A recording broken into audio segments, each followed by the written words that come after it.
بسم اللہ الرحمن الرحیم نحمدہ ونصلی ونسلم علی رسولہ الکریم اما بعد فاعوذ باللہ من الشیطان الرجیم بسم اللہ الرحمن الرحیم محمد الرسول اللہ والذین معہ اشداء علی الکفار رحماء بینہم تراہم رکعا سجدا یبتغون فضلا من اللہ ورضوانا صدق اللہ مولانا العظیم وبلغنا رسولہ النبی الکریم الامین فقال اللہ تبارک وتعالی فی شان حبیبہ صلی اللہ تعالی علیہ وسلم ان اللہ وملائکتہ یصلون علی النبی یا ایہا الذین آمنوا صلوا علیہ وسلموا تسلیما الصلاة والسلام علیک یا سیدی یا رسول اللہ وعلا آلک واصحابک یا سیدی یا حبیب اللہ الصلاة والسلام علیک یا سیدی یا رحمت للعالمین وعلا آلک واصحابک یا سیدی یا خاتم النبیین صدیق عکس حسن کمال محمد است فاروق ذل جاہ و جلال محمد است عثمان ضیاء شمع جمال محمد است حیدر بہار باغ خصال محمد است اسلام ما اتباع خلفائے راشدین ایمان ما حب آل محمد است اللہ رب العالمین احکم الحاکمین کی حمد اور ثنا اور حضور پر نور شافی یوم النشور سرور کائنات مفخر موجودات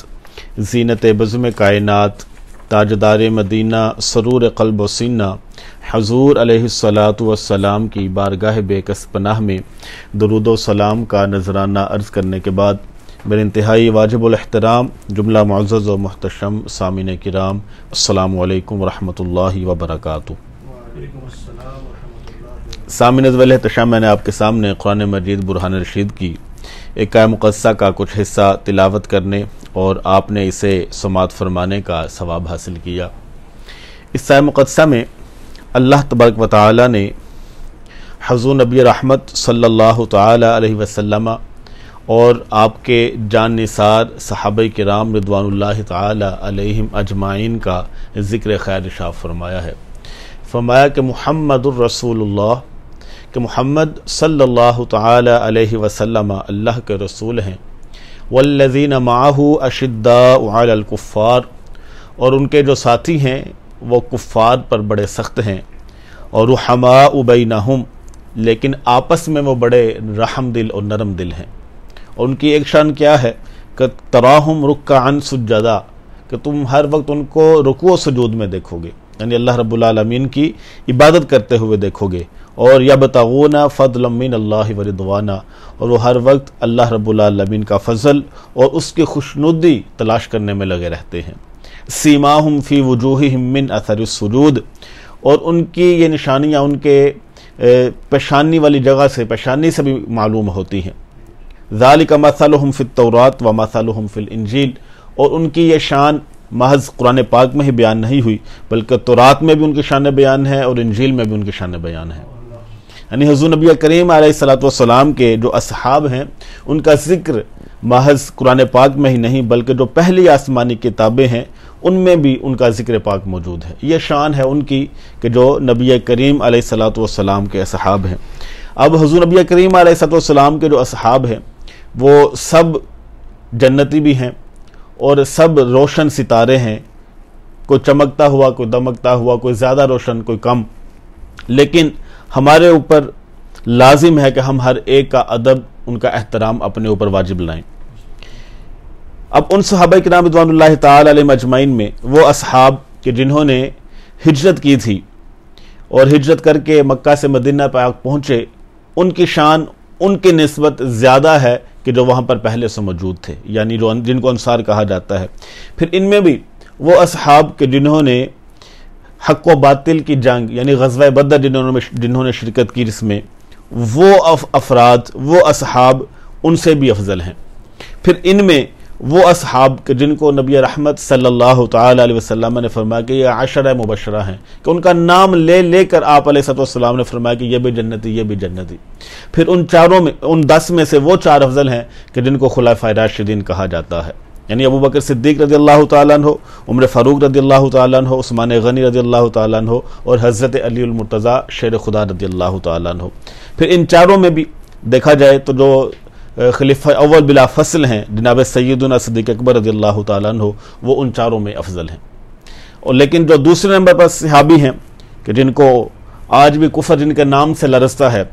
جن کو حضرت عمر فاروق رضی اللہ تعالیٰ عنہ کہا جاتا ہے، ان کی بھی شان بڑی عرفہ والا ہے. آج جاپان میں تو 2 محرم الحرام ہے، لیکن پاکستان اور دیگر ممالک میں 1 محرم الحرام ہے،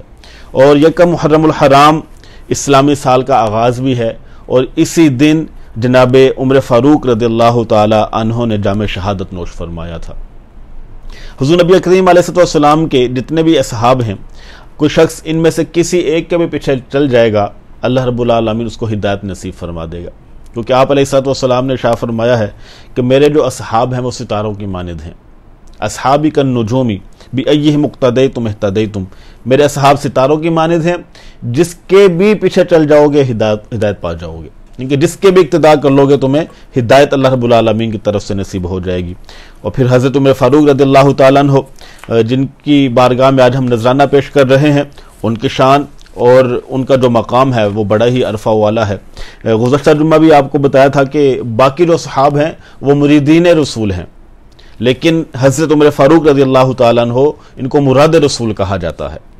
کہ جن کو خود نبی رحمت صلی اللہ تعالی علیہ وسلم نے مانگا تھا اور دعا کی تھی کہ اللہم اعز الاسلام باحب ہذین الرجلین بابی جہل او بعمر بن الخطاب، کہ یا بھائی تعالی جو تجھے محبوب ہو ان دونوں میں سے، ابو جہل یا عمر بن خطاب، ان دونوں میں سے جو تجھے زیادہ محبوب ہو اس کے ذریعے اسلام کو عزت عطا فرما. لیکن نبی کریم علیہ السلام کے دل میں جو نیت تھی وہ حضرت عمر فاروق رضی اللہ تعالیٰ عنہ کی تھی، اس لیے کہ مقام پر آپ علیہ السلام نے بطور خاص ارشاد فرمایا کہ اللہم اعز الاسلام بعمر بن الخطاب خاصتاً، کہ یا بھائی تعالی اسلام کو عزت عطا فرما عمر فاروق رضی اللہ تعالیٰ عنہ کے ذریعے.